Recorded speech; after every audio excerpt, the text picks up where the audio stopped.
Charges కదేమో మనం చూసింది చాప్టర్ 6 చార్జెస్.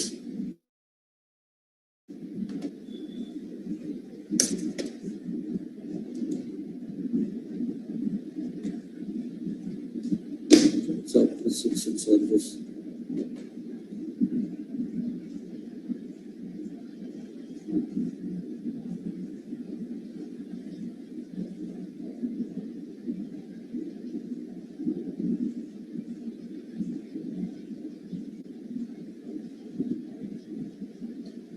మా స్క్రీన్ కనిపిస్తుందమ్మా? Hello sir. సార్ మనం డిస్కస్ చేసింది చార్జెస్ గురించి.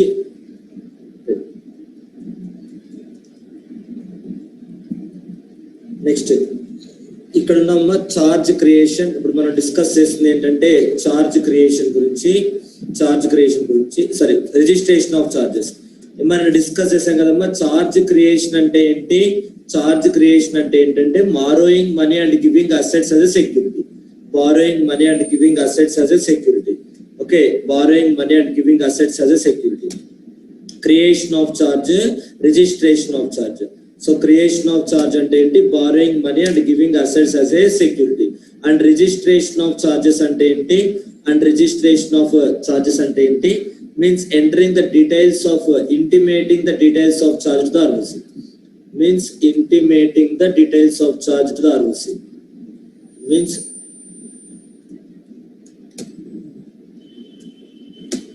Means after creation of charge, the company shall intimate the details to the registrar. Details of charge to the registrar. Such intimation shall be done within 30 days of creation. ఇది అర్థమైందమ్మా? మామూలుగా ఎక్కడైనా మన assets సెక్యూరిటీగా ఇచ్చి money borrow చేస్తే దాన్ని creation of charge అంటారు. ఏమో ఇక్కడ రెండు ఆస్పెక్ట్స్ ఉన్నాయి. ఏంటా రెండు ఆస్పెక్ట్స్? క్రియేషన్ ఆఫ్ చార్జ్ ఒకటి, రిజిస్ట్రేషన్ ఆఫ్ చార్జ్ ఒకటి. క్రియేషన్ ఆఫ్ చార్జ్ ఒకటి, రిజిస్ట్రేషన్ ఆఫ్ చార్జ్ ఒకటి. ఓకే, సో మనం ఎక్కడైనా మనీ బారో చేసి ఆ మనీకి అసెట్స్ సెక్యూరిటీగా ఇస్తే దాన్ని క్రియేషన్ ఆఫ్ చార్జ్ అంటాం. ఓకే, అలా చార్జ్ క్రియేట్ చేసిన తర్వాత ఆ చార్జ్ డీటెయిల్స్ ని ఆర్ఓసికి ఇంటిమేట్ చేసి దాన్ని రిజిస్ట్రేషన్ ఆఫ్ చార్జ్ అంటాం. ఓకే, వర్క్ చేయడానికి క్రియేషన్ ఆఫ్ చార్జ్ అంటాం.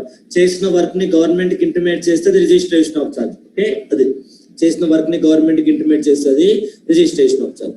ఎవరు ఇంటిమేట్ చేయాలి? కంపెనీ ఇంటిమేట్ చేయాలి. ఎప్పుడు? 30 days లోపు. 30 days లోపు కదమ్మా. చార్జ్ క్రియేట్ చేసిన తర్వాత వితిన్ 30 days లోపు కంపెనీ ఆర్ఓసికి ఇన్ఫార్మ్ చేయాలి. ఏమా లోన్ తీసుకున్న తర్వాత వితిన్ 30 days లో కంపెనీ ఆర్ఓసికి ఇన్ఫార్మ్ చేయాలి. సరేలా మేము పలానా బ్యాంక్ లో లోన్ తీసుకున్నాము, ఈ అసెట్ ని సెక్యూరిటీగా ఇచ్చాము, ఇన్ని ఇయర్స్ లో రీపే చేస్తాము, ఇది లోన్ అగ్రిమెంట్ అని ఆ లోన్ కి సంబంధించిన డీటెయిల్స్ అన్ని కంపెనీ ఆర్ఓసికి ఇవ్వాలి. ఎప్పుడు? వితిన్ 30 days లో ఇవ్వాలి. అది మీరు ఏ ప్రాపర్టీ సెక్యూరిటీగా ఇచ్చినా, మనం ఏ ప్రాపర్టీని తాకట్టు పెట్టినా, ఏ ప్రాపర్టీని సెక్యూరిటీగా ఇచ్చినా అది ఖచ్చితంగా గవర్నమెంట్ చెప్పాలి. సార్ మా కంపెనీ ఆస్తులు ఇవి, ఈ ఆస్తుల్లో ఇంత తాకట్టు పెట్టాం అని గవర్నమెంట్ చెప్పాలి. అది ఏ అసెట్ అయినా, టాంజిబుల్ అసెట్ అయినా, ఇంటాంజిబుల్ అసెట్ అయినా, ఇండియాలో ఉన్న అసెట్ అయినా, అవుట్ సైడ్ ఇండియాలో ఉన్న అసెట్ అయినా, ఏ అసెట్ అయినా. అండర్టేకింగ్స్ అంటే ఇక్కడ branches or departments, branches, departments or divisions. Undertakings అంటే బ్రాంచెస్, డిపార్ట్మెంట్స్ ఆర్ డివిజన్స్ ఏదైనా అనుకోవచ్చు. అలా కంపెనీ హెడ్ ఆఫీస్ లో ఉన్న అసెట్స్ అయినా, బ్రాంచెస్ లో ఉన్న అసెట్స్ అయినా, టాంజిబుల్ అసెట్స్ అయినా, ఇంటాంజిబుల్ అసెట్స్ అయినా, ఇండియాలో ఉన్న అసెట్స్ అయినా, ఫారిన్ ఎక్కడైనా సరే మన బ్యాలెన్స్ షీట్ లో అసెట్ ఉంది. అది హెడ్ ఆఫీస్ లో ఉందా, బ్రాంచ్ లో ఉందా, ఇండియాలో ఉందా, ఫారిన్ లో ఉందా, అది కనిపిస్తుందా, కనిపించదా? టాంజిబుల్ అంటే ముట్టుకోవచ్చు, ఇంటాంజిబుల్ అంటే ముట్టుకోలేదు. సో అది ఏదైనా సరే అసెట్ బ్యాలెన్స్ షీట్ లో ఉంటే, అసెట్ బ్యాలెన్స్ షీట్ లో ఉంటే ఆ అసెట్ ని కనుక ఎవరికైనా మనం తాకట్టు పెట్టుంటే అవి గవర్నమెంట్ కి ఇన్ఫార్మ్ చేయాలి. సరే ఇవి మా బ్యాలెన్స్ షీట్ లో ఉన్న అసెట్స్, ఇవి మేము పలానా వాళ్ళ దగ్గర తాకట్టు పెట్టి తప్పు చేసాం అని గవర్నమెంట్ తెలియాలి. ఏమో అర్థమైందా? Hello, right. అంటే ఎలా తాకట్టు పెట్టాలి అనేది మనం ఈ చాప్టర్ లో డిస్కస్ చేయట్లేదు. తాకట్టు పెట్టిన తర్వాత అది గవర్నమెంట్ కి ఎలా చెప్పాలని డిస్కస్ చేస్తాం. అంటే ఎలా చార్జ్ క్రియేట్ చేయాలని మనం డిస్కస్ చేయట్లేదు. మన చాప్టర్ హెడ్డింగ్ ఏంటమ్మా? రిజిస్ట్రేషన్ ఆఫ్ చార్జ్ కదా. Yes or no? రైట్. మన chapter heading registration of charge. Charge ఎలా క్రియేట్ చేయాలి మనం చెప్పలేదు. క్రియేట్ చేసిన తర్వాత ఆ చార్జ్ ని గవర్నమెంట్ కి ఎలా ఇన్ఫార్మ్ చేయాలో చెప్తున్నాం. క్రియేట్ చేసిన తర్వాత ఆ చార్జ్ ని గవర్నమెంట్ కి ఎలా ఇన్ఫార్మ్ చేయాలని చెప్తున్నాం. అది that is the point. Next so అది ఒకవేళ నార్మల్ గా అయితే 30 days లోపు ఇవ్వాలి. 30 days లోపు కనుక ఫైల్ చేయకపోతే సఫిషియెంట్ రీజన్ ఉంది, we're prevented for unavailable reasons, ఇలా లాక్డౌన్ లేకపోతే హెల్త్ బాగాలేదో సఫిషియెంట్ రీజన్స్ వల్ల కనుక విత్ ఇన్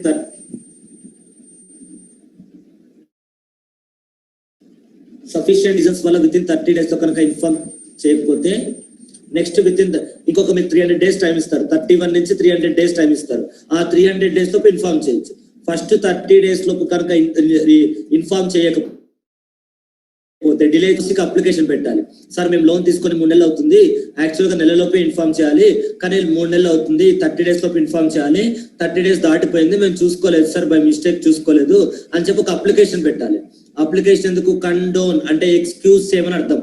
అంటే కంపెనీ ఆ రోజున అడగాలి, సార్ మా వైపు నుంచి డిలే అయిపోయింది, ఒప్పుకుంటాం, 30 days లోపు చెప్పాలి, లోన్ తీసుకున్న తర్వాత 30 days లోపు చెప్పాలి, కానీ చెప్పలేకపోయాం, కొన్ని అనివార్య కారణాల వల్ల చెప్పలేకపోయాం, డిలే అయింది మా సైడ్ నుంచి, ఆ డిలేని మీరు ఎక్స్క్యూజ్ చేయండి అని రిక్వెస్ట్ చేస్తూ ఒక అప్లికేషన్ ఫామ్ పెట్టాలి. ఏమా అప్లికేషన్ ఎవరు ఇస్తున్నారు? కంపెనీ.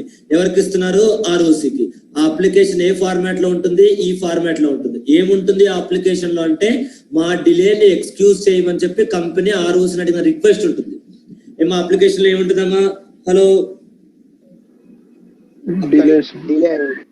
అప్లికేషన్ లో ఏముంటుంది? చార్జ్ క్రియేట్ చేయడం డిలే అయింది, ఆ డిలేని ఎక్స్క్యూజ్ చేయమని రిక్వెస్ట్ పెట్టాలి. అవునా? హలో, అది. సో కాబట్టి ఈ డిలే వల్ల ఎవరికి నష్టం లేదని అందులో రాయాలి. ఆ అప్లికేషన్ లో ఏం రాయాలి? అప్లికేషన్ తో పాటు ఇంకొక డాక్యుమెంట్ అటాచ్ చేయాలి. ఆ ఫామ్ నంబర్ CXG తో పాటు ఇంకొక డాక్యుమెంట్ అటాచ్ చేయాలి, డిక్లరేషన్ కూడా అటాచ్ చేయాలి. ఆ డిక్లరేషన్ లో రాయాలి, ఇలా డిలే అవ్వడం వల్ల క్రెడిటార్స్ కి ఎలాంటి నష్టము లేదు అని చెప్పి రాయాలి. నెక్స్ట్ అప్లికేషన్ తో పాటు డబ్బులు కూడా కట్టాలి, ఫీజు కట్టాలి. ఇలా చేస్తే విత్ ఇన్ 300 days లోపు చేస్తే, విత్ ఇన్ 300 days లోపు ఇలా చేస్తే okay, well and good. Okay right. ఒకవేళ విత్ ఇన్ 300 days లోపు ఇలా కూడా చేయలేదు అనుకో, ఫస్ట్ 30 days లో చేయలేదు, సరే పోనీ ఎక్స్ట్రా 270 days ఇచ్చాం, 31 నుంచి 300 అంటే ఎక్స్ట్రా 270 days. ఆ ఎక్స్ట్రా 270 days లో కూడా మీరు చేయలేదు, అప్పుడు ఏం చేయాలంటే సెక్షన్ 87 లో సెంట్రల్ గవర్నమెంట్ వెళ్ళి రిక్వెస్ట్ పెట్టుకోవాలి. సెంట్రల్ గవర్నమెంట్ వెళ్ళి రిక్వెస్ట్ పెట్టుకోవాలి. ఇక్కడ మనం రిక్వెస్ట్ ఎవరికి రిక్వెస్ట్ పెడుతున్నాం అంటే ఆర్ఓసికి రిక్వెస్ట్ పెడుతున్నాం, రిజిస్ట్రార్ కి రిక్వెస్ట్ పెడుతున్నాం. ఒకవేళ అతనికి కూడా 300 days వరకే టైం ఉంటుంది, ఆ టైం దాటితే అతనికి కూడా పవర్ ఉండదు. You have to go and make request to the central government are regional director. అది మనము ఫస్ట్ 30 days చేయండి. 30 days లో చేయలేదా, 31 నుంచి 300 లోపు ఇలా రిక్వెస్ట్ చేసుకోండి. 300 days లోపు కూడా అవ్వలేదా, you have to go to the central government. అది that is the point. Right. Next certification.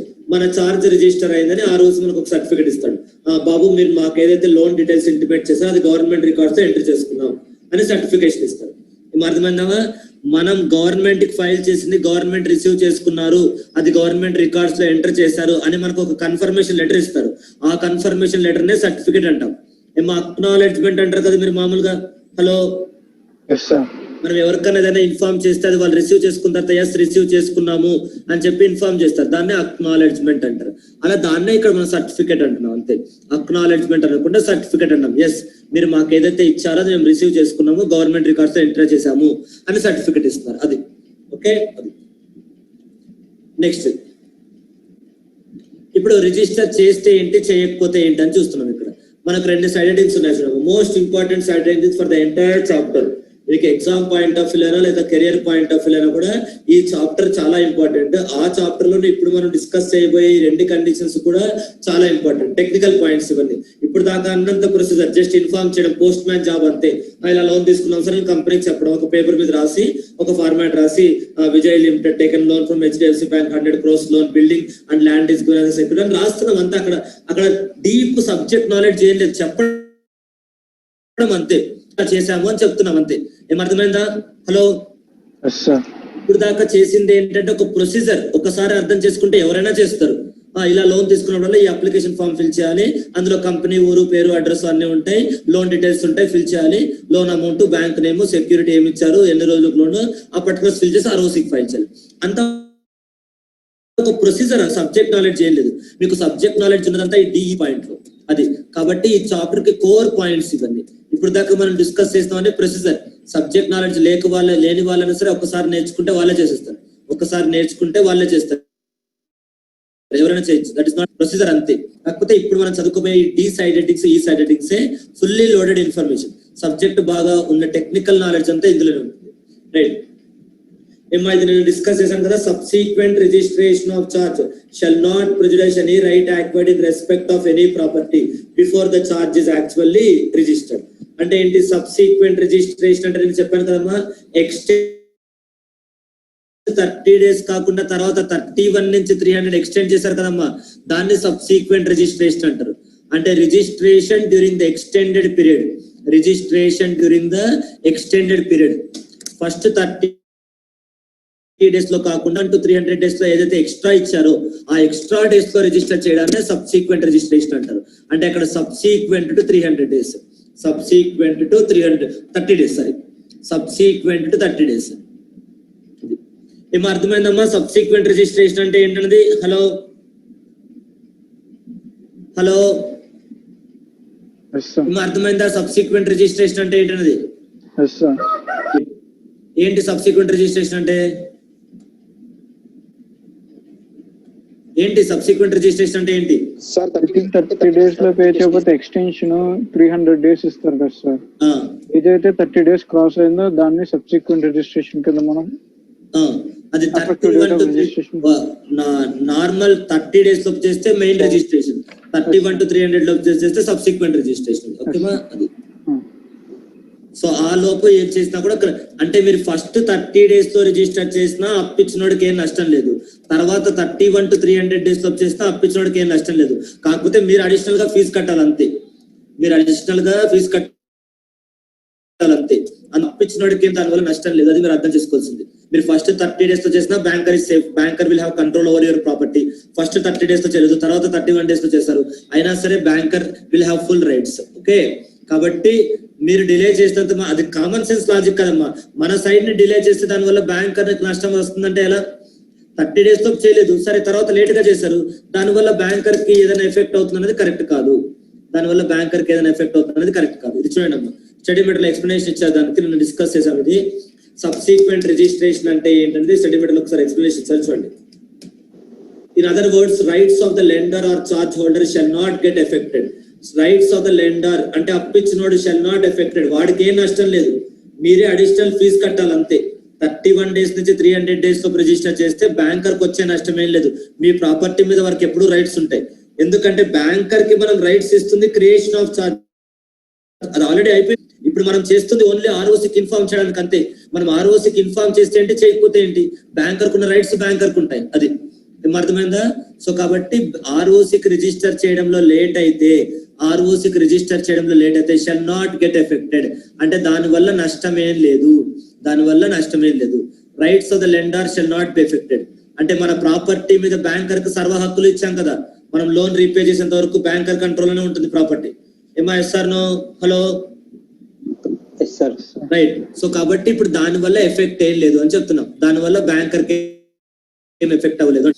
shall remain they were before the actual registration. అది రిజిస్టర్ చేయక ముందు ఎలాగైతే ఉన్నాయో రిజిస్టర్ చేసిన తర్వాత కూడా even if the charge is actually registered within the extended period, ఆ సబ్సిక్వెంట్ నే with in the extended period అంటే 31 to 300 days నే ఎక్స్టెండెడ్ పీరియడ్ అంట.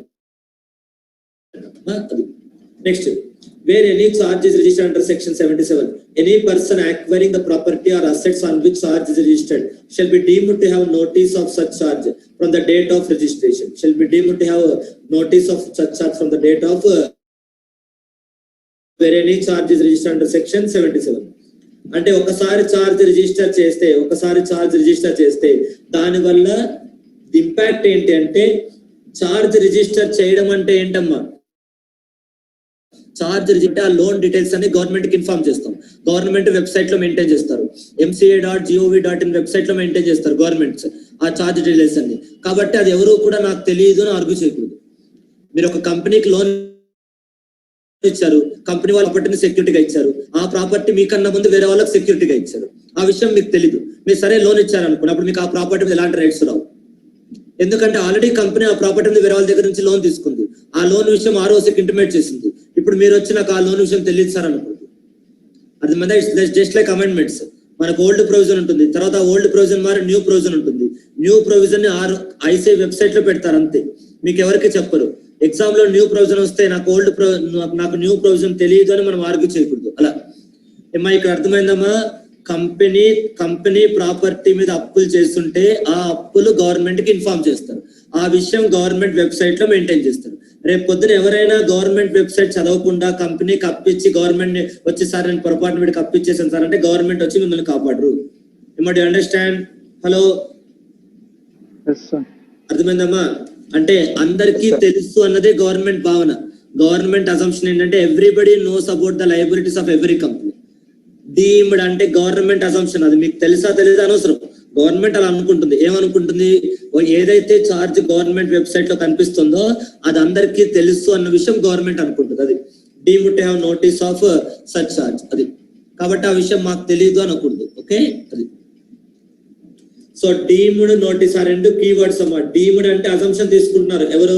గవర్నమెంట్, లా, కంపెనీ అందరూ అజంప్షన్ తీసుకున్నారు. ఏమైనా అజంప్షన్ అంటే ఒకసారి గవర్నమెంట్ వెబ్సైట్ లో ఏదైనా పెడితే ఆ విషయం అందరికీ తెలుసు. రేపు పొద్దున ఎవరు కూడా సార్ నేను ఆ వెబ్సైట్ చూడలేదు నాకు తెలియదు అని అనుకుంటుంది. రేపు పొద్దున నేను ఎవరు ఆ వెబ్సైట్ చూడలేదు నాకు తెలియదు అని మాత్రం అనుకుంటుంది. But understand? హలో, అది రైట్. కాబట్టి ఒకసారి గవర్నమెంట్ వెబ్సైట్ లో డేటా ఎంటర్ అవుతాయి, అది ఖచ్చితంగా తెలుసుకోవాల్సిన రెస్పాన్సిబిలిటీ మనది. తెలియకుండా మనం ఎవరికైనా అప్పిచ్చి సార్ మేము వీరికి అప్పిచ్చేసాం సార్ బట్ ఆల్రెడీ అదే ఆ విషయం మాకు తెలియదు, మీరు దయచేసి ఏదో కాపాడండి సార్ అంటే గవర్నమెంట్ ఏమంటారు అంటే వీఆర్ సారీ అంటారు. మాకు తెలియదు, నువ్వే తెలుసుకోవాలి. అది అదొక్కసారి చూసుకోండి. Next effect of non registration of charge. Effect of non registration of charge. Effect of non registration of charge. అది సో ఛార్జ్ రిజిస్టర్ చేయకపోతే ఎఫెక్ట్ ఏంటి? అసలు ఛార్జ్ రిజిస్టర్ చేయకపోతే ఎఫెక్ట్ ఏంటి? If that is not registered or the certificate of registration is not given by registrar, then the charge created by the company shall not be considered by the liquidator. అంటే ఇక్కడ not registered అంటే అసలు register చేయలేదు అనుకోండి, ఏంటి అంటే charge shall not be considered by the అంటే ఆ సెక్యూరిటీని కన్సిడర్ చేయరు. ఆర్ఓసి వెబ్సైట్ లో ఉంటేనే బ్యాంకర్ రైట్స్ వస్తాయి. ఆర్ఓసి వెబ్సైట్ లో లేకపోతే బ్యాంకర్ రైట్స్ రావు. అది లేట్ గా చేశారా 30 days లో చేశారా సపరేట్ ఇష్యూ, మొత్తానికి ఫైల్ చేయాలి. ఏమంటే అండర్స్టాండ్? హలో, లేట్ గా ఫైల్ చేసిన పర్లేదు కానీ చేయాలి. అసలు ఫైలే చేయకపోతే బ్యాంకర్ రైట్స్ రావు. ఏమా ఈ పాయింట్ బాగా అర్థం చేసుకున్నారా difference? Hello,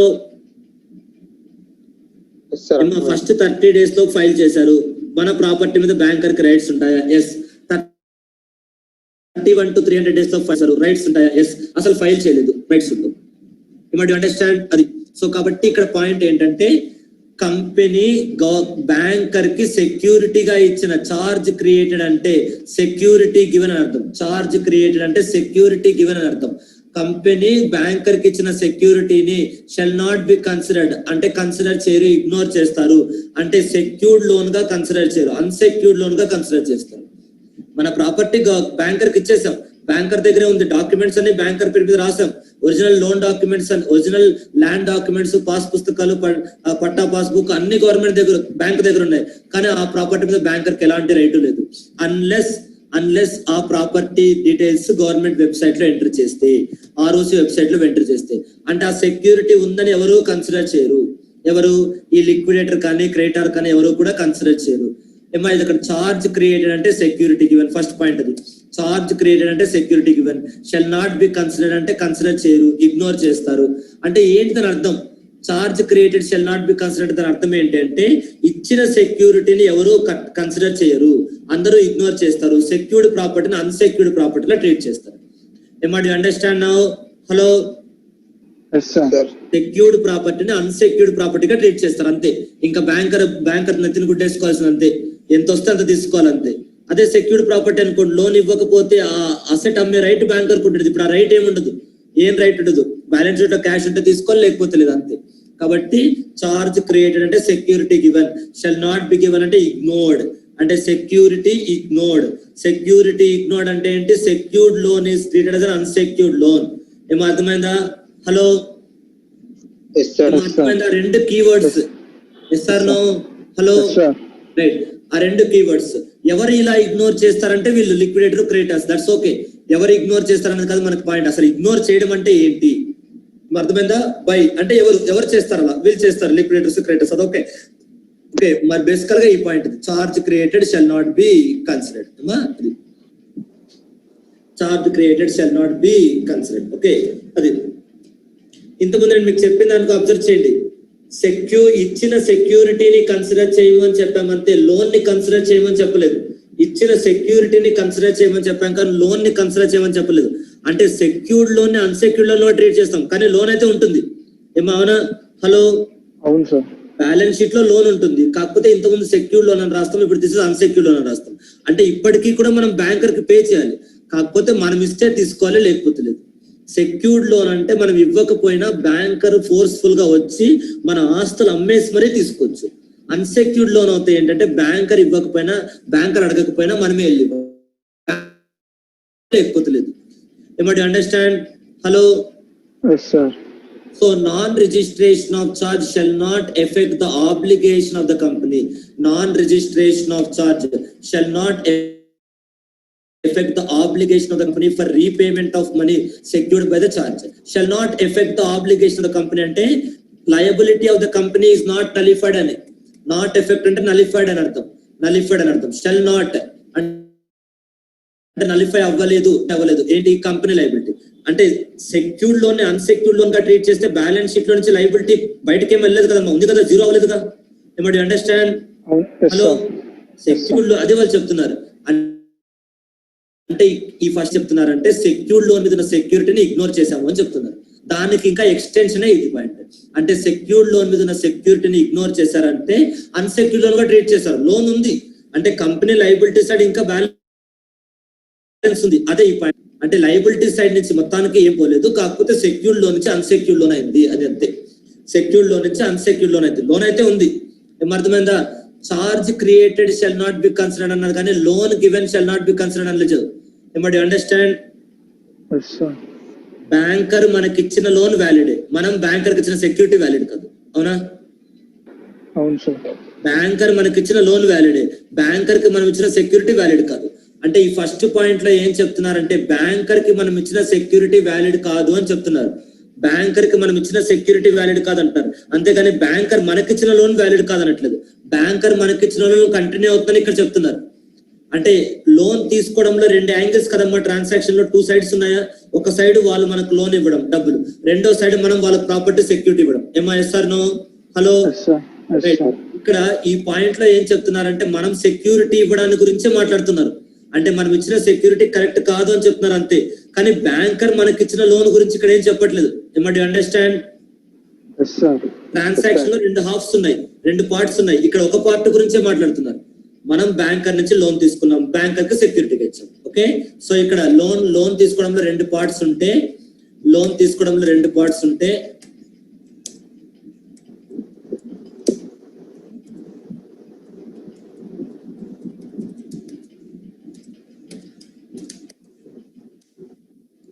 loan taken, security given, loan taken, security given. Okay, రెండు పార్ట్స్ ఉన్నాయి, సెక్యూరిటీ గివెన్. ఇప్పుడు ఏమంటారు ఫస్ట్ పారాగ్రాఫ్ లో ఏమంటారంటే this is ignored if charge is not registered, if charge is not registered, if charge is not registered, if charge is not registered, this security is ignored, this security is ignored, this security is ignored. ఆ security ignore చేస్తామన్నారు, ఆ security ignore చేస్తామన్నారు. అంతేగాని వాళ్ళు మనకి ఇచ్చిన loan ignore చేస్తామనలేదు. అంటే loan continue. అది అంటే ఇక్కడ నేను మీకు పాయింట్స్ వేయాలంటే ఫర్ ఎగ్జాంపుల్ ఇది పాయింట్ 1 అనుకోండి. If I take it as point 1,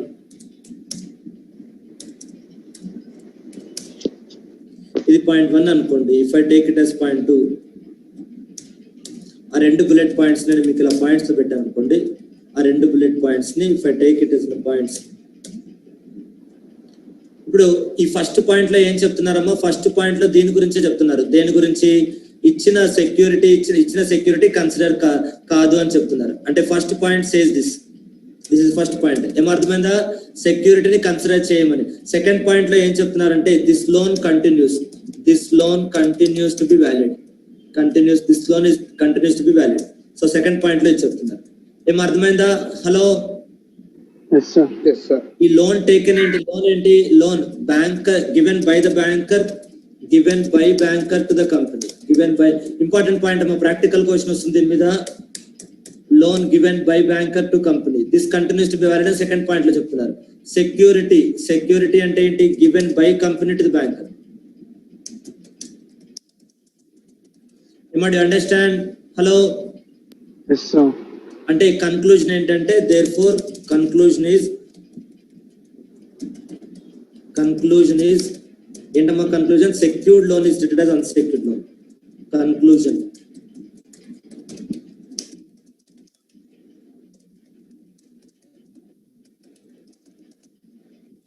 secured loan is treated as unsecured loan. Conclusion ante secured loan is treated as unsecured, but the loan continues in the balance sheet. But the loan continues in the balance sheet. But the loan continues in the balance sheet. Okay? But the loan continues in the balance sheet.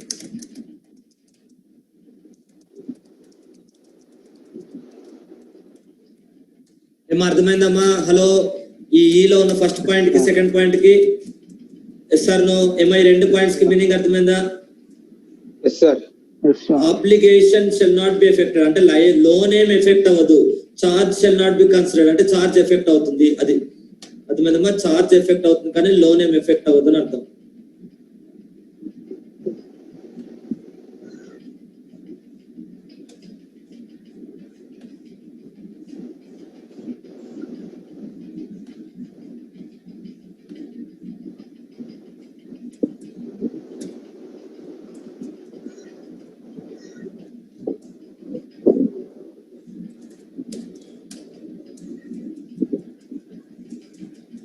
అర్థమైంది కదా? ఈ రెండు పాయింట్లు important point, practical questions ఇవి.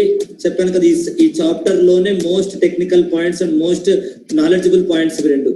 ఇవి subsequent effect of registration, non effect చేస్తే ఏమవుతుంది, చేయకపోతే ఏమవుతుంది, అది బేసిక్ పాయింట్స్ కదమ్మా, అవునా కదా? మోస్ట్ ఇంపార్టెంట్ అదే కదా. ఏం చేయాలి అని చెప్తున్నారు, ఇలా చేయాలి అని చెప్తున్నాం, ఓకే బానే ఉంది. ఏం చేయాలి, ఎలా చేయాలి చెప్తున్నాం, చేస్తే ఏమవుతుంది, చేయకపోతే ఏమవుతుంది. But understand? హలో,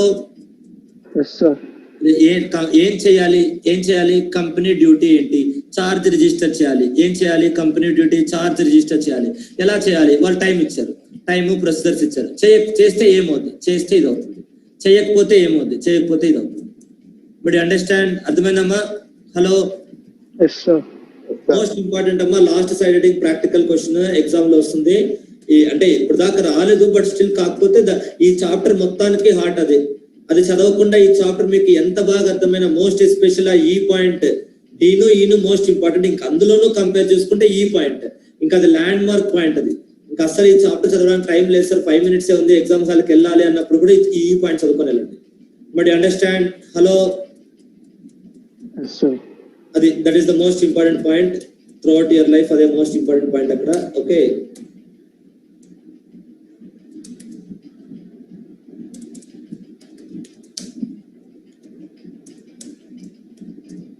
ఇప్పుడు ఇక్కడ చూడండి, ఏంటి ఈ పాయింట్ ఏంటంటే ఇది ఇప్పుడు ఎవరు క్రియేట్ చేయాలమ్మా? మనం ఇప్పుడు క్వశ్చన్ చూస్తే రిజిస్ట్రేషన్ అంటే గవర్నమెంట్ కి ఇన్ఫార్మ్ చేయాలి, ఇలా లోన్ తీసుకున్నామని ఇన్ఫార్మ్ చేయాలి. ఎవరు ఇన్ఫార్మ్ చేయాలి?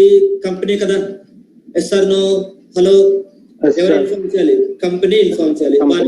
ఒకవేళ కంపెనీ ఇన్ఫార్మ్ చేయకపోతే గవర్నమెంట్ కి, అంటే అప్పు తీసుకున్న గవర్నమెంట్ చెప్పకపోతే, సార్ నేను ఇన్ని అప్పులు చేశాను, నేను ఇంత అప్పులు చేశాను, ఇన్ని ఆస్తులు తాకట్టు పెట్టి ఇంత అప్పు చేశానని గవర్నమెంట్ చెప్పాలి. ఎవరు చెప్పాలి?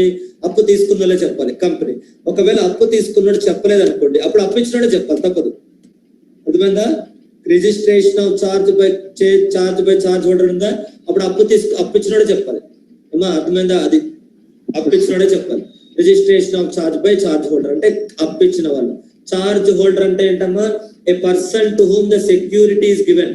ఎవరికైతే సెక్యూరిటీ ఇచ్చారో వాళ్ళని చార్జ్ హోల్డర్ అంటారు. అతనే లోన్ ఇచ్చిన బ్యాంకర్. ఏమా? Do you understand? Hello, right.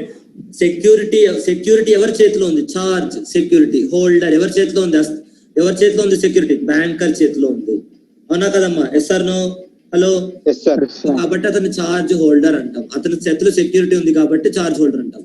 అతను ఎప్పుడు కంపెనీ ఫైల్ చేయకపోతే అప్పుడు అతను ఫైల్ చేస్తాడు. కంపెనీ ఫైల్ చేయకపోతే అతను ఫైల్ చేస్తాడు.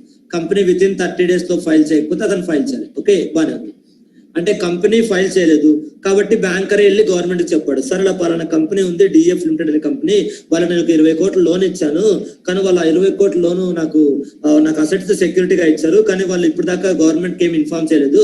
ఎందుకంటే గవర్నమెంట్ వెబ్సైట్ లో ఉంటే అందరికీ తెలుస్తుంది. మీకు లోన్ ఇచ్చిన తర్వాత బ్యాంకర్ చెక్ చేసుకుంటాడు ఎప్పుడు, విత్ ఇన్ 30 days లో గవర్నమెంట్ వెబ్సైట్ లో మీకు ఇచ్చిన లోన్ కనిపిస్తుందా లేదా అన్నది. Yes or no? అది బ్యాంకర్ మనకి ఇచ్చిన లోన్ గవర్నమెంట్ వెబ్సైట్ లో కనిపించకపోతే బ్యాంకర్ భయం వేస్తుంది. అదేంటిది, నేను ఇంత లోన్ ఇచ్చాను, వీడు ఇంత ఆస్తులు తాకట్టు పెట్టాడు అన్నాడు, గవర్నమెంట్ కి ఇంకా చెప్పలేదు. గవర్నమెంట్ చెప్పితేనే అది కంప్లీట్ అయినట్టు. ఏమంటే understand? Hello, yes sir. So కాబట్టి ఇక్కడ పాయింట్ ఏంటంటే వాళ్ళ టెన్షన్ వాళ్ళకు ఉంటుంది. సో కాబట్టి బ్యాంకర్ లోన్ ఇవ్వగానే సపరేట్ వాళ్ళకి ఒక టీం ఉంటుంది. వాళ్ళు ఎప్పుడు గవర్నమెంట్ వెబ్సైట్ చెక్ చేస్తుంటారు. పీక్యూఆర్ లిమిటెడ్ పేరు మీద గవర్నమెంట్ వెబ్సైట్ లో ఏమున్నాయి అదని చెక్ చేస్తారు. ఒకవేళ లోన్ ఇచ్చింది ఆల్రెడీ పీక్యూఆర్ వాళ్ళు గవర్నమెంట్ చెప్పి గవర్నమెంట్ వెబ్సైట్ లో ఉంటే ఓకే, బానే ఉంది. లేదు అనుకోండి, అంటే పీక్యూఆర్ వాళ్ళు గవర్నమెంట్ కి ఏమి ఇన్ఫార్మ్ చేయలేదు, ఇలా లోన్ తీసుకున్నాం సార్, అసెట్స్ ని సెక్యూరిటీగా ఇచ్చాం సార్, అలా ఏమి ఇన్ఫార్మ్ చేయలేదు. అప్పుడు ఏం చేయాలి? కంపెనీయే ఇన్ఫార్మ్ చేయాలి, సారీ బ్యాంకరే ఇన్ఫార్మ్ చేయాలి. చార్జ్ హోల్డర్ మే అప్లై అని ఉందా? Yes sir no may apply to the register ఉందా? అంటే బ్యాంకరే వెళ్ళి చెప్పాలి, సార్ నేను పలానా రిలయన్స్ కంపెనీకి పీక్యూఆర్ లిమిటెడ్ కి లోన్ ఇచ్చాను, వాళ్ళు నాకు ఈ బిల్డింగ్ సెక్యూరిటీగా ఇచ్చారు, కానీ ఇప్పుడు దాకా వాళ్ళు మీద ఏం డాక్యుమెంట్స్ సబ్మిట్ చేయలేదు, అందుకే నేనే సబ్మిట్ చేస్తున్నాను. వాళ్ళు చేయలేదు కాబట్టి నాకు తప్పదు. ఎందుకంటే ఎప్పుడైతే లోన్ ఇచ్చారో ఇంక అప్పటి నుంచి ఆ ప్రాపర్టీ ఎవరి కంట్రోల్లో ఉంటుంది? బ్యాంకర్ కంట్రోల్లో ఉంటుంది.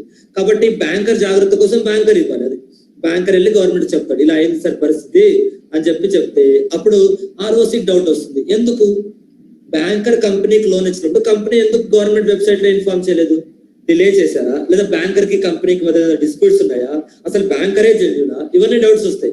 ఏమా కాదా? అవునా కదా? హలో, ఎవరికి వస్తాయి డౌట్స్? గవర్నమెంట్ కి వస్తాయి, ఆర్ఓసికి వస్తాయి, రిజిస్ట్రార్ కి. అసలు ఎందుకు కంపెనీ ఫైల్ చేయలేదు? కంపెనీ ఫైల్ చేయకపోతే బ్యాంకర్ వచ్చాడు, బానే ఉంది. అసలు కంపెనీ ఎందుకు ఫైల్ చేయలేదు? ఏదైనా డిస్ప్యూట్స్ ఉన్నాయా? అసలు వీళ్ళు ఇచ్చిన లోన్ వ్యాలిడా కాదా? అసలు అవన్నీ తెలుసుకుంటాడు అనమాట. అవన్నీ తెలుసుకోవడానికి నోటీస్ ఇస్తాడు. ఎవరికి నోటీస్ ఇస్తాడు? రిజిస్ట్రార్ నోటీస్ ఇవ్వాలి. ఎప్పటిలోపు నోటీస్ ఇవ్వాలి? విత్ ఇన్ 14 days లోపు నోటీస్ ఇవ్వాలి. ఎవరికి నోటీస్ ఇవ్వాలి? To the company. అర్థమైందమ్మా? రిజిస్ట్రార్ కంపెనీకి చెప్పాలి, బాబు ఇలా మీరు లోన్ తీసుకున్నారంట కదా ఆ బ్యాంక్ నుంచి, బిల్డింగ్ తాకట్టు పెట్టారంట కదా, మరి ఏంటి విషయం, నాకు ఎందుకు చెప్పలేదు ఇప్పుడు దాకా అని చెప్తారు. అప్పుడు కంపెనీ వాళ్ళు సరే సార్ మేము మర్చిపోయాం సార్ అన్నారు అనుకోండి, సరే అని చెప్పి అప్పుడు మీరు మర్చిపోయారు, సరే బ్యాంకర్ చెప్పాడు కదా, ఇప్పుడైనా రాసుకోవచ్చు ఆ బుక్ లో, మీకు ఏదైనా అభ్యంతరం ఉందా అని అడుగుతున్నాడు. ఏమా ఎవరిని ఏం అడుగుతున్నారంటే రిజిస్ట్రార్ వెళ్ళి కంపెనీని అడుగుతున్నాడు. ఇలా మీరు బ్యాంక్ లో లోన్ తీసుకున్నారంట కదా, మీరు నాకేం ఇన్ఫార్మ్ చేయలేదు, బ్యాంకరే వచ్చి ఇన్ఫార్మ్ చేశాడు, నిజంగా మీరు లోన్ తీసుకున్నారా? తీసుకుంటే నాకు ఎందుకు ఇన్ఫార్మ్ చేయలేదు? సరే ఏదో బై మిస్టేక్ మీరు మర్చిపోయారు, బానే ఉంది. మరి ఇప్పుడు ఆ లోన్ కరెక్టేనా? మీకు ఏదైనా అభ్యంతరం ఉందా? నేను గవర్నమెంట్ రికార్డ్ లో రాసుకోవచ్చా? మీరు బ్యాంక్ నుంచి లోన్ తీసుకున్నారని విషయం నేను గవర్నమెంట్ రికార్డ్ లో రాసుకోవచ్చా? ఇదంతా అడుగుతున్నారు. ఎవరు అడుగుతున్నారు? ఆర్ఓసి కంపెనీని అడుగుతున్నారు. ఎందుకు ఇలా? కంపెనీ దానికి 14 days లో రిప్లై ఇవ్వాలి. కంపెనీ దానికి 14 days లో రిప్లై ఇవ్వాలి. ఓకే, అది కంపెనీ దానికి 14 days లో రిప్లై ఇవ్వాలి. ఒకవేళ కంపెనీ రిప్లై ఇవ్వకుండా రీజన్ ఇచ్చింది అనుకోండి, లేదు సార్ మాకి బ్యాంకర్ కి డిస్ప్యూట్స్ ఉన్నాయి, వాడు అసలు లోన్ ఇవ్వలేదు, మేము అడిగిన లోన్ వేరే, వాడు ఇచ్చిన లోన్ వేరే, కానీ మేము ఇస్తామన్న సెక్యూరిటీ వేరే, వాడు ఇప్పుడు అడిగిన సెక్యూరిటీ వేరు, మాకు బ్యాంకర్ కి చాలా డిస్ప్యూట్స్ ఉన్నాయి సార్ అన్నారు అనుకోండి. అప్పుడు ఆర్ఓసి ఏం చేస్తారంటే బ్యాంకర్ ఫైల్ చేస్తుందని రిజెక్ట్ చేస్తారు. మీరు ఫస్ట్ కొట్లాడుకోండి, నాకు సంబంధం లేదంటాడు. బ్యాంకర్ ఏమో లోన్ ఇచ్చానంటాడు, సెక్యూరిటీ తీసుకున్నానంటాడు. బారోవర్ ఏమో నేను లోన్ తీసుకోలేదు, సెక్యూరిటీ లేదంటాడు. అప్పుడు ఆర్ఓసి ఏం చెప్తారంటే ఇదంతా కాదు, మీరు ఇద్దరు కోర్టుకు వెళ్ళండి అంటాడు. నాకు సంబంధం లేదు, ఏదో ఒకటి తెలుసుకొని రండి, లోన్ ఇచ్చారా ఇవ్వలేదా, సెక్యూరిటీ ఇచ్చారా ఇవ్వలేదా, ఏదో ఒకటి తెలుసుకొని రండి. సార్ నువ్వు కంపెనీ వాళ్ళేమో వెళ్ళి లోన్ ఇచ్చాం సార్, సెక్యూరిటీ తీసుకున్నాం అంటారు. ఇప్పుడు ఆర్ఓసి వెళ్ళి కంపెనీ అడిగితేమో మేము లోన్ తీసుకోలేదు అంటున్నారు. ఏమో అర్థమవుతుందా? హలో, అప్పుడు ఆర్ఓసి ఏం చేస్తారంటే ఇవన్నీ కాదు అంటే అది ఇంకా కరెక్ట్ ఏంటని తెలియదు. కంపెనీ కరెక్టా, బ్యాంకర్ కరెక్టా ఏం ప్రూవ్ అవ్వలేదు. కాబట్టి ఏమి ప్రూవ్ అవ్వక ముందే డౌట్ఫుల్ ట్రాన్సాక్షన్ గవర్నమెంట్ రికార్డ్స్ ఎలా ఎంటర్ చేస్తారో చేయకూడదు కదా. గవర్నమెంట్ రికార్డ్ ఇన్ఫర్మేషన్ ఉండాలి. రేపు పొద్దున గవర్నమెంట్ మాకు తెలియక వచ్చేసింది అనకూడదు. నేను ఏదైనా మెటీరియల్ ఏదైనా పెట్టాను అనుకోండి, నేను ఎక్స్క్యూజ్ అవ్వచ్చు, బై మిస్టేక్ వచ్చింది తెలియక. కానీ గవర్నమెంట్ అలా ఒప్పుకోరు. గవర్నమెంట్ అంటే చాలా డెలికేట్, చాలా కాన్సన్ట్రేట్ గా ఉండాలి. చిన్న మిస్టేక్స్ చేయకూడదు పబ్లిక్ దగ్గర. అది సో కాబట్టి ఇప్పుడు మీకు ట్యాక్స్ రేట్ అనుకోండి అమ్మా, జిఎస్టీ ట్యాక్స్ రేట్ 18% నుంచి 5% తగ్గించారు అనుకోండి. పొరపాటు రేపు పొద్దున వచ్చి అరే రాత్రి మిస్టేక్ అయిపోయింది, నోటీస్ 18% పెట్టేసాం, కాదండి 5% అన్నారు అనుకోండి, తంతారు వాళ్ళు పట్టుకొని బిజినెస్ పీపుల్. మీకు తమాషాగా ఉందా? మీరు చెప్పిన రేట్లు అమ్ముకొని మేము ట్యాక్స్ కట్టి బిజినెస్ చేస్తుంటే మళ్ళా వచ్చి మీరు ఇలా ఓవర్ నైట్ మిస్టేక్ అంటే ఎలా అని కుదరదు అంటారు. అది ఏమర్థమవుతుందా? కాబట్టి ఇక్కడ ఏంటంటే అది ఏంటో తేలేంత వరకు ఎంటర్ చేయకూడదు. ఏమో అక్కడ డిస్ప్యూట్ ఉందా? హలో, అంటే ఇంతకీ లోన్ ఇచ్చారా ఇవ్వలేదు అన్న విషయం క్లారిటీ లేదుగా, అవునా? హలో, బ్యాంకర్ ఏమో లోన్ ఇచ్చారంటున్నాడు, కంపెనీ ఏమో లోన్ ఇవ్వలేదు అంటున్నారు. మరి ఇంకా క్లారిటీ లేదు, లోన్ ఇచ్చారా ఇవ్వలేదా, సెక్యూరిటీ ఇచ్చారా ఇవ్వలేదా అని చెప్పేసి. సో అప్పుడు ఏమవుతుందంటే ఆర్ఓసి నేను ఈ తలనొప్పులు అంత తాకుతాదో మీరే డిసైడ్ చేసుకోండి, తర్వాత నాకు రండి అంటాడు. అది ఎందుకంటే ఆర్ఓసి ఇంటర్ఫియర్ అవ్వడు. ఇంకా డైలమాలో ఉన్న ఇష్యూని గవర్నమెంట్ రికార్డులో ఎలా ఎంటర్ చేస్తారు? చేయకూడదు. ఏమవునా? Hello, yes sir. డైలమాలో ఉన్న ఇష్యూని గవర్నమెంట్ రికార్డ్స్ ఎంటర్ చేయకూడదు. కన్ఫర్మ్ అవుతేనే గవర్నమెంట్ రికార్డ్స్ ఎంటర్ చేయాలి. అది that is the point. Charge should not be registered అంటే loan details should not be entered in the government records. Loan details should not be entered in the government records. Government records లో loan details enter చేయకూడదు. ఎందుకు enter చేయకూడదు? Reason అర్థమైందా? Hello, yes sir. Yes sir. Sir ఒకసారి ఏ point చెప్పరా sir? Sir hello చెప్పమ్మా. Sir ఏ point చెప్పరా sir ఒకసారి? సిలో ఏ పాయింట్ సార్? ఏనా? అవునవును సార్. అప్పుడు ఏంటి, ఆర్ఓసి కంపెనీని వెళ్ళి ఆర్ఓసి చెప్తున్నాడు, సరే సార్ మాకు మిస్టేక్ అయింది, డిలే అయిపోయింది, కంపెనీ ఫైల్ చేయలేదు కదా, ఇప్పుడు మేమే కొత్తగా ఫైల్ చేస్తాం. అంటే కంపెనీని ఆల్రెడీ రిజిస్టర్ చేసింది అనుకోండి, అప్పుడు మళ్ళీ బ్యాంకర్ చెప్పినప్పుడు రెండోసారి రిజిస్టర్ చేయాల్సిన అవసరం లేదు కదా. Hello, yes sir. అది కామన్ పాయింట్. పైన చెప్పింది కంపెనీ ఇట్ సెల్ఫ్ రిజిస్టర్, ఇంకా మళ్ళీ ఆర్ఓసి సెకండ్ టైం చేయాల్సిన అవసరం లేదు కదమ్మా. హలో సార్, కంపెనీ ఒకవేళ రిజిస్టర్ చేస్తే మళ్ళీ ఆర్ఓసి పై ఎందుకు అడుగుతుంది సార్ కంపెనీని? కాదమ్మా, కంపెనీ రిజిస్టర్ చేయలేదు. ఫస్ట్ బ్యాంకర్ వెళ్ళాడు, బ్యాంకర్ వెళ్ళి గవర్నమెంట్ అయ్యారు, రియలైజ్ అయ్యి సరే సార్ మాదే తప్పైంది, మేము డిలే చేసాము, బ్యాంకర్ కి మేమే సారీ చెప్పుకుంటాం, మేము రిజిస్టర్ చేస్తాం సార్ అన్నారు. ఏంటి అంటే బ్యాంకర్ వెళ్ళి గవర్నమెంట్ అడిగిన తర్వాత గవర్నమెంట్ కంపెనీ నిద్ర నుంచి బయటకు వచ్చారు. అండర్స్టాండ్? హలో, ఎస్ సార్, అర్థమైంది సార్. Yes sir. కాబట్టి ఇప్పుడు మళ్ళీ వాళ్ళు అంటే ఇప్పుడు రెండు అప్లికేషన్స్ ఉన్నాయి బ్యాంకర్ దగ్గర, సారీ గవర్నమెంట్ దగ్గర. ఒకటి బ్యాంకర్ పెట్టింది రిజిస్టర్ చేయండి అని, ఒకటి కంపెనీ పెట్టింది. ఇప్పుడు కంపెనీ పెట్టింది అన్నప్పుడు బ్యాంకర్ దగ్గర తీసేసుకోకూడదు కదా, ఇంకా డబుల్ టైం రిజిస్టర్ చేయకూడదుగా. హలో, అవును సార్. అది దట్ ఈస్ ద పాయింట్. అది నెక్స్ట్ అంటే ఇప్పుడు కంపెనీ ఆర్ఓసి చెప్పలేదు కాబట్టి బ్యాంకర్ కదమ్మా ఆర్ఓసి చెప్పింది, అవునా కదా? Yes or no? Yes sir. So కాబట్టి ఇప్పుడు ఏంటంటే బ్యాంకర్ ఆర్ఓసికి ఏదైతే ఫీజు కట్టారో అలా అప్లికేషన్ ఫామ్ ఫైల్ చేయడానికి, ఆ ఫీజు మొత్తం కంపెనీ నుంచి రికవర్ చేసుకోవచ్చు. ఏమో ఫీజు ఎవరెవరికి పే చేశారు? బ్యాంకర్ ఆర్ఓసికి పే చేశారు. ఆ ఫీజు ఎవరి నుంచి రికవర్ చేసుకోవాలి? కంపెనీ నుంచి రికవర్ చేసుకోవాలి. ఎందుకంటే కంపెనీ ఫాల్ట్ వల్లే కదా వీళ్ళు ఫైల్ చేసింది, అవునా? Hello, yes sir. Right. So banker ఆర్ఓసికి పే చేసిన ఫీజు అంతా బ్యాంకర్ కంపెనీ నుంచి రికవర్ చేసుకోవాలి. లోన్ తీసుకుంటే ప్రతిదీ మన మీదే పడుతుందమ్మా. అంతే. మీరు సెక్యూరిటీగా మీ ఫ్యాక్టరీ ఇస్తామన్నారు, వాళ్ళు వస్తారు, బ్రాంచ్ మేనేజర్ వస్తారు ఫ్యాక్టరీకి చూడడానికి, వాళ్ళు క్యాబ్ లో వస్తారు. సార్ నా బ్రాంచ్ మేనేజర్ కార్ మాట్లాడుకుని వస్తారు, పర్సనల్ కారు, అది బయట ఓలా క్యాబ్ ఇంకేదైనా బుక్ చేసుకొని వస్తాడు, దాని రెంట్ కూడా మీరే ఇవ్వాలి. అంటే మీరు ఇవ్వడం అంటే అవుట్ రైట్ గా ఇవ్వరు, అవుట్ రైట్ గా మీకేమో బ్యాంకరే జోబు నుంచి ఇచ్చినట్టు ఉంటుంది, బ్రాంచ్ మేనేజర్ పాకెట్ నుంచి ఇచ్చినట్టు ఉంటుంది, కానీ మీ అకౌంట్ డెబిట్ అయిపోతుంది. లోన్ ఇచ్చినప్పుడు కట్ చేసుకుని ఇస్తారు. అర్థమైందా? హలో, బ్యాంకర్ వచ్చినందుకు ఇన్స్పెక్షన్ ఛార్జెస్ అంటారు, దాన్ని సెక్యూరిటీ ఇన్స్పెక్షన్ ఛార్జెస్ అంటారు. బ్యాంకర్ అక్కడికి వచ్చి చెక్ చేసినందుకు సార్ నో, కాబట్టి అది గవర్నమెంట్ కంపెనీయే భరించాలి.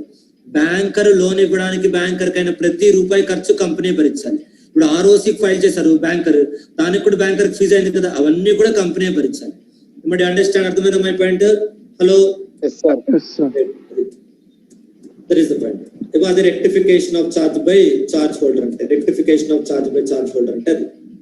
సరే, registration of charge by charge holder అంటే అది. నెక్స్ట్ మాడిఫికేషన్ ఆఫ్ చార్జ్ అంటే ఆల్రెడీ ఫైల్ చేసిన డీటెయిల్స్ ఏదైనా తేడా ఉంటే మాడిఫై చేస్తారు అనమాట. ఆల్రెడీ ఫైల్ చేసిన డీటెయిల్స్ ఏదైనా చేంజెస్ ఉంటే మాడిఫై చేస్తారు. ఓకే, అది సార్. హలో చెప్పమ్మా. సార్, ఇప్పుడు 30 days లోపల కంపెనీ రిజిస్టర్ చేయకపోతే బ్యాంకర్ రిజిస్టర్ చేస్తారు కదా సార్, చార్జ్ ని ఆర్ఓసి దగ్గర ఫైల్ చేస్తారు కదా, అప్పుడు ఒకవేళ అడిషనల్ ఫీజు కూడా పే చేయాల్సి వస్తుంది కదా సార్? అడిషనల్ ఫీజు కూడా కంపెనీ నుంచి రికవర్ చేసుకుంటారు, మురాజ్ లేకుండా. కంపెనీ పే చేసినప్పుడు బ్యాంకర్ పే చేస్తే కంపెనీ దగ్గర నుంచి రికవర్ చేస్తారా సార్? బ్యాంకర్ ఆర్ఓసి పే చేస్తే కంపెనీ దగ్గర నుంచి రికవర్ చేసుకుంటారు. Okay sir. ఏదైనా ఓకే సార్.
బ్యాంకర్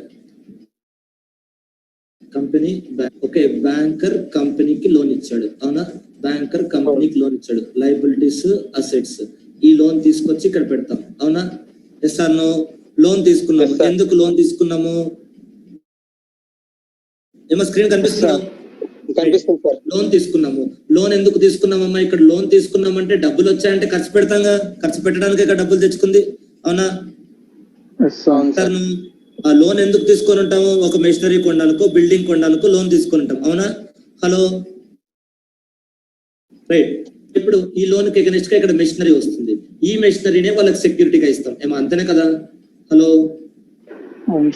లేదా ఒక బిల్డింగ్ కట్టు ఉంటాం, ఒక అపార్ట్మెంట్ లో ఫ్లాట్ తీసుకొని ఉంటాం, ఒక అపార్ట్మెంట్ లో ఫ్లాట్ తీసుకొని ఉంటాం, ఈ ఫ్లాట్ గా ఇస్తాం, అవునా? ఏమో ఎస్ ఆర్ నో? హలో, అంతే కదా మనం చేసేది? తీసుకున్న లోన్ ఏమో లైబిలిటీ సైడ్ వస్తుంది, మనం సెక్యూరిటీగా ఇచ్చిన అసెట్స్ ఏమో అసెట్ సైడ్ వస్తాయి, అయిపోయింది. ఇది ఫస్ట్ పాయింట్, ఇది స్టెప్ 1.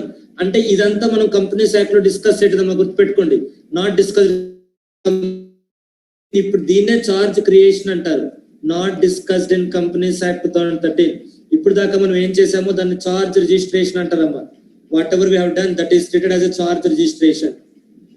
ఏమో దీన్ని ఏమంటారు? చార్జ్ రిజిస్ట్రేషన్ అంటారు, దీన్ని చార్జ్ రిజిస్ట్రేషన్ అంటారు, కాల్డ్ యాజ్ చార్జ్ రిజిస్ట్రేషన్. దీన్ని చార్జ్ రిజిస్ట్రేషన్ అంటారు, ఏమా? సో ఇది కాదు మనం కంపెనీస్ యాక్ట్ లో డిస్కస్ చేస్తుంది. కంపెనీస్ యాక్ట్ లో మనం ఏం డిస్కస్ చేస్తున్నామమ్మా? What we are discussing in the companies act, registration of charge. You understand? Not discussed, not covered in Companies Act 2013. You understand? ఎలా లోన్ తీసుకోవాలి, ఏ అసెట్స్ సెక్యూరిటీగా ఇవ్వాలి, ఇవంతా ఇక్కడ ఏం లేదుగా, అవునా? హలో, సో కాబట్టి ఇక్కడ పాయింట్ ఏంటంటే, తర్వాత ఇప్పుడు కంపెనీ వెళ్ళి ఆర్ఓసికి చెప్పాలి, రిజిస్ట్రేషన్ ఆఫ్ చార్జ్ అంటే అది. రిజిస్ట్రేషన్ ఆఫ్ చార్జ్ అంటే ఆ స్టోరీ అయిపోయింది.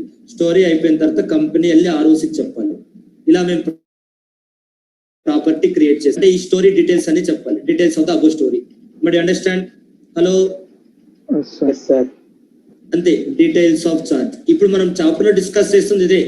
టెక్నికల్ గా అంతా ఫస్ట్ స్టెప్ ఉంటుంది, transfer of property act apply అవుతాయి, డిఫరెంట్ టైప్స్ ఆఫ్ సెక్యూరిటీస్ ఉంటాయి, లీగల్ రూల్స్ ఉంటాయి, వెరిఫికేషన్ ఉంటుంది, డాక్యుమెంట్స్ వెరిఫికేషన్ ఉంటుంది, మొత్తం అంతా ఫస్ట్ స్టెప్పే.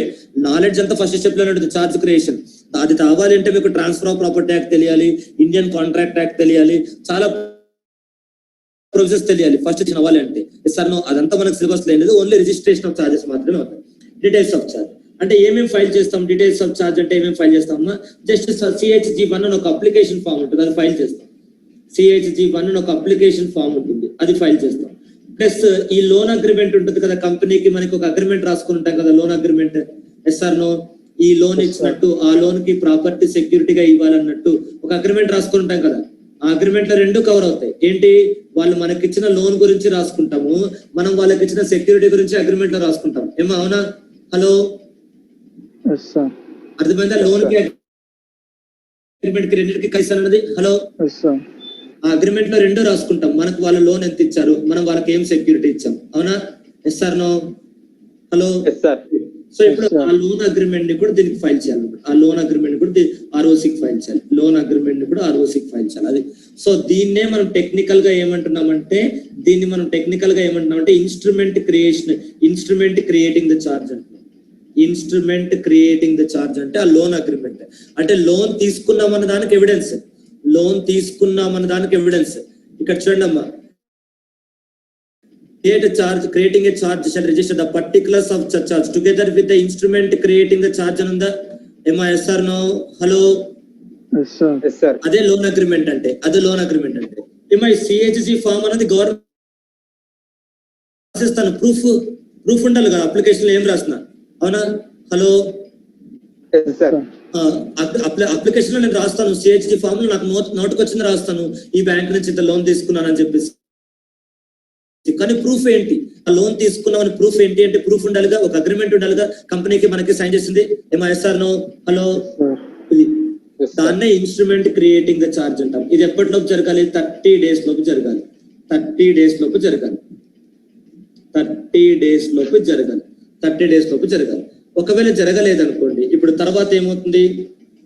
ఈ 30 days లోపు జరగకపోతే ఒకవేళ ఈ 30 days లోపు కనుక ఇది జరగకపోతే ఇది మిస్ అయింది అనుకోండి, 30 days లోపు ఇది మిస్ అయింది అనుకోండి, ఆర్ఓసికి ఇవ్వలేదు అనుకోండి, 30 days లోపు మిస్ అయింది అనుకోండి, ఏమో 30 days లోపు ఇది చేయాలి, మిస్ అయింది అనుకోండి, అప్పుడు 30 days లోపు మిస్ అవుతే ఆర్ఓసికి మళ్ళీ 31 నుంచి 300 days లోపు ఇస్తాం, అవునా? 31 నుంచి 300 days వరకు ఇస్తారు. Yes or no? సో ఇప్పుడు ఏమేమి ఫైల్ చేయాలంటే ఆ CHG1 ఒకటి అప్లికేషన్ ఫామ్ ఫైల్ చేయాలి, తర్వాత కండోనేషన్ ఫర్ డిలేని కండోన్ చేయమని చెప్పి అప్లికేషన్ ఇవ్వాలి, తర్వాత డిక్లరేషన్ కూడా ఇవ్వాలి, క్రెడిటార్స్ కి నష్టమైనదని డిక్లరేషన్ ఇవ్వాలి, తర్వాత అడిషనల్ ఫీజు కట్టాలి. ఏమా డి అండర్స్టాండ్? హలో, అర్థమైందా? 31 to 300 days లోపు చేస్తే అప్లికేషన్ ఫామ్ ఇవ్వాలి, ఇలా డిలే అయిందని చెప్పి ఆ డిలేని ఎక్స్క్యూజ్ ఏమని రిక్వెస్ట్ పెట్టాలి, ప్లస్ ఆ డిలే వల్ల ఎవరికి నష్టం జరగలేదని డిక్లరేషన్ ఇవ్వాలి, ప్లస్ అడిషనల్ ఫీజు కట్టాలి. ఇదంతా ఉంటుంది స్టోరీ, ఇదంతా ఉంటుంది. ఇది ఏమో మీరు మనం ఫస్ట్ క్వశ్చన్ లో చూసింది ఇది. మనం ఫస్ట్ క్వశ్చన్ అంతా చదువుకుంది, ఇప్పుడు దాకా మనం ఫస్ట్ క్వశ్చన్ చదివాం కదా, అది ఇక్కడ మీరు ఏ అసెట్ ని సెక్యూరిటీగా ఇచ్చారని అనవసరం. ఇక్కడ ఏ అసెట్ ని సెక్యూరిటీగా ఇచ్చారు? గుడ్ విల్ సెక్యూరిటీగా ఇచ్చారా? Tangible goodwill intangible property కదా, yes or no? Machinery tangible property, అవునా? అది మెషినరీ ఇచ్చారా, గుడ్ విల్ ఇచ్చారా? మెషినరీ ఇస్తే ఎక్కడుంది? మెషినరీ ఇస్తే ఎక్కడుంది? హెడ్ ఆఫీస్ లో ఉందా, బ్రాంచ్ ఆఫీస్ లో ఉందా? బ్రాంచ్ ఆఫీస్ లో ఉందా? బ్రాంచ్ ఆఫీస్ లో ఉంటే ఇండియాలో బ్రాంచ్ ఆఫీస్ లో ఉందా, ఫారిన్ లో బ్రాంచ్ ఆఫీస్ లో ఉందా? ఏదైనా సరే ఎక్కడున్నా సరే రిజిస్టర్ చేయాలి. ఏం అర్థమవుతుందా? హలో, ఇండియాలో ఉన్నా, ఫారిన్ లో ఉన్నా, హెడ్ ఆఫీస్ అయినా, బ్రాంచ్ అయినా, ఎక్కడైనా సరే గవర్నమెంట్ కి ఇన్ఫార్మ్ చేయాలి. ఓకే, ఆ కంపెనీ అండ్ ఇట్స్ అండర్టేకింగ్స్ అంటే అది. ఇక్కడ కంపెనీ అంటే హెడ్ ఆఫీస్ లో ఉన్నట్టు, ప్రాపర్టీ ఆఫ్ ద కంపెనీ అంటే హెడ్ ఆఫీస్ లో ఉంటుంది, of property of its undertakings అంటే అసెట్స్ అట్ బ్రాంచ్ ఆఫీస్ అని అర్థం. Assets property of the company అంటే head of property at the head office అని అర్థం, ఆఫ్ ఇట్స్ అండర్టేకింగ్స్ అంటే ప్రాపర్టీ అట్ బ్రాంచ్ ఆఫీస్ అని అర్థం. ఇవ్వండి, అండర్స్టాండ్? అర్థమైందమ్మా? Hello, right, that is the point. Next, అది టాంజిబుల్ ఇంటాంజిబుల్? ఇంటాంజిబుల్ అయితే లొకేషన్ ఉండదు, టాంజిబుల్ అవుతుంది. గుడ్ విల్ అనుకోండి, గుడ్ విల్ ఎక్కడ ఉందంటే దాని పలానా ప్లేస్ ఏమన్నది పేపర్ మీద ఉంటుంది అంతే, అవునమ్మా? హలో, మెషినరీని చూపించమంటే చూపిస్తాడు, నాకు గుడ్ విల్ ఎందుకు చూపించండి, చూపించాడుగా. Yes or no? నేను విజయ్ చూపించమంటే చూపిస్తాను, విజయ్కి నా మీద రెస్పెక్ట్ ఉందంటే ఎలా చూపిస్తాను? చూపించలేనుగా. I can show you Vijay, but I cannot show Vijay's respect on me. Yes or no? Hello, అవునా కదా? సో కాబట్టి ఇప్పుడు పాయింట్ ఏంటంటే టాంజిబుల్ దానికి లొకేషన్ ఏమి ఉండదు, చూపించేది. ఇంటాంజిబుల్ కి లొకేషన్ ఏమి ఉండదు, టాంజిబుల్ అయితే లొకేషన్ ఉంటుంది. ఎక్కడ ఉంది? కంపెనీనా, హెడ్ ఆఫీస్ లోనా, బ్రాంచ్ ఆఫీస్ లోనా? ఇండియన్ కంపెనీ కాబట్టి ఇండియాలో హెడ్ ఆఫీస్ ఉంటుంది. బ్రాంచ్ ఆఫీస్ ఎక్కడైనా ఉండొచ్చు, with in Indiana, out side Indiana. అమ్మా అర్థమైందా? హలో, అది లోన్ డీటెయిల్స్ అన్ని, పర్టికులర్స్ ఆఫ్ చార్జ్ అంటే లోన్ డీటెయిల్స్, లోన్ ఎంత లోన్ ఎప్పుడు తిరిగిస్తారు, ఆ సోదంతా. What is the loan amount? What is the asset given as a security? When the loan will be repaid? What is the rate of interest? Am I yes or no? అర్థమవుతుందా? Which banker has given the loan? ఆ loan agreement లో ఉన్న important items అన్ని application లో రాయాలి. అర్థమైందా? ఆ application లో ఇంపార్టెంట్ ఐటమ్స్ అన్ని రాయాలి. మరి ఎలాగో అగ్రిమెంట్ ఫైల్ చేస్తాం కదా సార్, ఇంపార్టెంట్ ఐటమ్స్ ఎందుకు అంటే ఆర్ఓసికి అంత టైం ఉండదుగా ఇంపార్టెంట్ ఐటమ్స్ ఎత్తుకోవడానికి. ఏమంటే అండర్స్టాండ్? హలో, అగ్రిమెంట్ ఒక 100 పేజీలు ఉందనుకోండి, ఆ 100 పేజీలు ఆర్ఓసి చదువుకోలేడుగా కూర్చొని, కాబట్టి అందులో ఇంపార్టెంట్ పాయింట్స్ అన్ని CHG1 ఫామ్ లో ఇవ్వాలి అప్లికేషన్ లో. అగ్రిమెంట్ ఆ ఇంపార్టెంట్ పాయింట్స్ అదే ప్రూఫ్ కోసం ఇన్స్ట్రుమెంట్ క్రియేటింగ్ ద చార్జ్. ఏమా అర్థమైందా? హలో, రైట్, అది. సో పర్టికులర్స్ ఆఫ్ చార్జ్ అంటే లోన్ డీటెయిల్స్, అవన్నీ అప్లికేషన్ ఫామ్ లో రాస్తాం. ఈ ఇన్స్ట్రుమెంట్ క్రియేటింగ్ ద చార్జ్ ఏదైతే ఉందో లోన్ అగ్రిమెంట్, ఈ లోన్ అగ్రిమెంట్ లో ఉన్న ఇంపార్టెంట్ పాయింట్స్ అన్ని సపరేట్ గా ఒక అప్లికేషన్ లో రాస్తున్నాం. ఏమంటే అండర్స్టాండ్? దాన్నే పర్టికులర్స్ ఆఫ్ చార్జ్ అంటారు. Yes or no? అర్థమైందమ్మా? ఇప్పుడు పర్టికులర్స్ ఆఫ్ చార్జ్ అంటే ఏంటి, ఇన్స్ట్రుమెంట్ క్రియేటింగ్ ద చార్జ్ అంటే ఏంటది? హలో, అర్థమైంది sir. Particulars of charge first instrument creating the charge అర్థం చేసుకోండి, అది లోన్ అగ్రిమెంట్. అందులో ఉన్న ఇంపార్టెంట్ ఐటమ్స్ అని సపరేట్ గా ఒక అప్లికేషన్ ఫామ్ ఫిల్అప్ చేసి ఫైల్ చేస్తాం, అది పర్టికులర్స్ ఆఫ్ చార్జ్ అంటే. ఇవన్నీ ఆర్ఓసికి ఫైల్ చేయాలి విత్ ఇన్ 30 days లో. అది కంపెనీ అయినా, బ్రాంచ్ ఆఫీస్ అయినా, బ్రాంచ్ ఇండియాలో ఉన్నా, అవుట్ సైడ్ లో ఉన్నా, టాంజిబుల్ అయినా, ఇంటాంజిబుల్ అయినా, ఏదైనా. ఓకే, అది టాంజిబుల్ అయినా, ఇంటాంజిబుల్ అయినా. కండోనేషన్ ఆఫ్ డిలే, ఆ డిలేని ఎక్స్క్యూజ్ చేయమని మనకు ఆర్ఓసికి రిక్వెస్ట్ పెట్టాలి. ఆ డిలేని ఎక్స్క్యూజ్ చేయమని ఆర్ఓసికి రిక్వెస్ట్ పెట్టాలి. ఏమా? ఆ డిలేని ఎక్స్క్యూజ్ చేయమని ఆర్ఓసికి రిక్వెస్ట్ పెట్టాలి. 30 days లో అవ్వలేదు అనుకోండి, తెలియపోయాం సార్ అని రిక్వెస్ట్ పెట్టాలి. ఇక్కడ చెప్పాను కదా, ఆ రిక్వెస్ట్ ఏమి ఉంటాయి? అప్లికేషన్ ఒకటి, CHG10 ఒకటి, CHG10 ఒకటి, తర్వాత డిక్లరేషన్ ఒకటి, అప్లికేషన్ ఒకటి, డిక్లరేషన్ ఒకటి, అప్లికేషన్ ఒకటి, డిక్లరేషన్ ఒకటి, తర్వాత ఫీజు, అప్లికేషన్, డిక్లరేషన్, ఫీజు.